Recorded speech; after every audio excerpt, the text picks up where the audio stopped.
అహల్య వంక చూసి చాలా మంది ఏమంటారంటే ఆవిడ్ని రాయి అయిపోమ్మన్నారు అంటారు. అలా అనలేదు గౌతమ మహర్షి.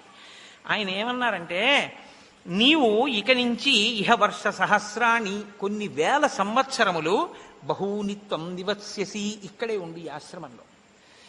వాయుభక్ష, గాలిని తిను, నిరాహార, ఆహారం తినకు, తప్యంతి, తపస్సు చేయి, భస్మశాయిని, నీ మీద బూది కప్పేస్తుంది, నువ్వు ఉన్నావని ఎవ్వరికీ తెలియదు.